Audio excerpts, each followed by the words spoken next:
little over a year ago, we started looking at ways to improve our Facebook Messages product.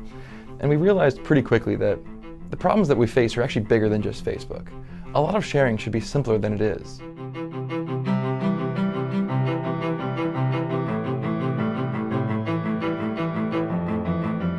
When I want to reach out to my cousin Danny, I have to use text message because he just graduated high school and that's all he really uses. My grandmother, she only uses email. I can't send her a Facebook message and expect her to get back to me. I'm keeping this lookup table in my head of how to reach out to each person. Why isn't this easier? Why don't all these technologies work together?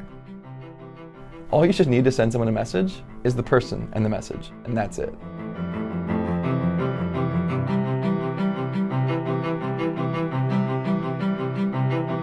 People should share however they want to share.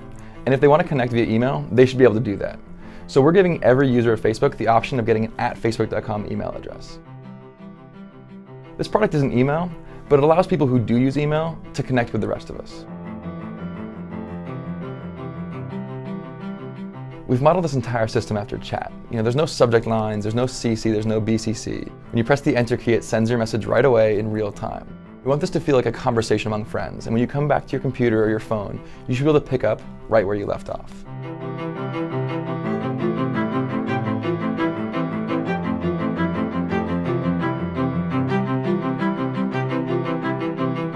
It's always seemed like a problem to me that when I look at my email, occasionally I see a message from my mother sandwiched between a bank statement and a bill.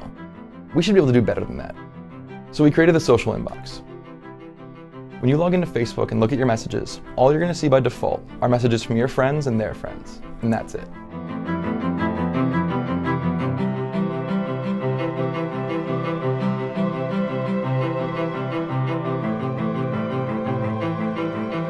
Historically, once you give out your email address or phone number, it's just a matter of time before it winds up in the hands of the wrong person.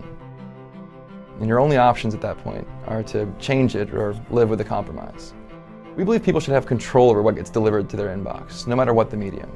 And so with the new Facebook Messages, if you change your privacy settings such that only friends can send you messages, then we will actually bounce emails that come from anyone who's not your friend. By default, the inbox only shows messages from your friends and their friends. But if your grandmother who only uses email sends you a message and it finds its way into the other folder, you can always promote it into your inbox, and from then on your conversations with her will be front and center. And of course, you can block anyone or any email from sending you messages. Between this and our privacy settings, it's like your own personal do not email list.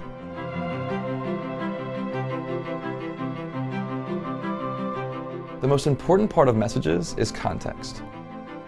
Email is organized by subject lines.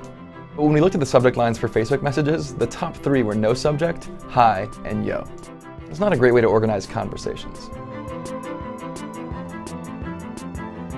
We decided to organize conversations around people, not subject. It also made sense to bring together all the different conversations you've ever had with one person into a single thread. Whether those happen in chat or SMS or email, those all now live in one place. If you want to reach out to your friend via text and they want to respond via email, that's possible.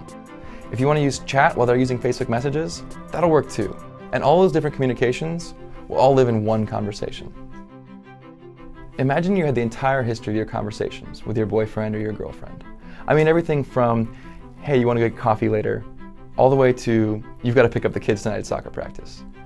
My grandmother had that. It was a box of letters written by my grandfather from when they were dating. That kind of thing is increasingly rare, and I'm left to ask, where is my box of letters? It's locked up on a phone, it's locked up in email, it's not in one place, until now.